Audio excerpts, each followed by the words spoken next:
लोग business develop करते time पे बहुत बार स्टक हो जाते हैं, तो वैसा क्यों? दो चीजें होती है, एक होता है बायस, पर्सनल बायस, मेरा आइडिया है मुझे लगेगा ये तो चलेगा, राइट। और दूसरी चीज होती है कि उनको ऐसे लगता है कि दूसरे लोग ये जो बिजनेस में हैं वो लोग सक्सेस हुए तो हमारा भी सक्सेस होता है, तो वो स्टक होता है। उसका सबसे मेन रीजन होता है ये bias, confidence, seeing the other success story.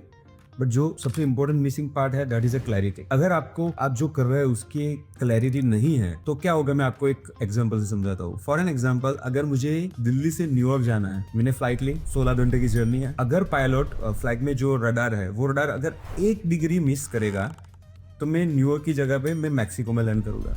अब 16 घंटे की टायरलेस जर्नी के बाद मुझे मैक्सिको तो जाना ही नहीं है, तो 16 घंटे यू हैव वेस्टेड। तो सेम वे बिजनेस में क्या होता है कि जब आपको क्लैरिटी नहीं है कि आप क्या कर रहे हो, तो क्या करते हैं कि हर एक साल आप काम करते जाते हो, आप पैसे भी कमाते हो, पर जब क्लैरिटी नहीं है ना तो आप एक सही मुकाम पे नहीं पहुंच पाओगे। फॉर एन एग्जाम्पल, मैं कई सारे बिजनेसेस को कंसल्ट करता हूँ, तो लोग आइडिया सही में अच्छे लेके आते हैं, उनके पास ईयर 1, ईयर 2, ईयर 3 सारे रोड में भी होते हैं। बट जब मैं उनको पूछता हूँ कि 3 साल के बाद स्किल का क्या, जैसे कि ऐसे बोलते हैं कि कोई भी बिजनेस 3 साल तक वो सारे ट्रायल्स आपसे करवाएगा जो मार्केट में स्टैंडर्ड है, राइट। फिर वो ट्रायल से आप सक्सेस हुए तो you are ready to skyrocket. But लोगों के पास स्किल का कोई पॉइंट ही नहीं होता है।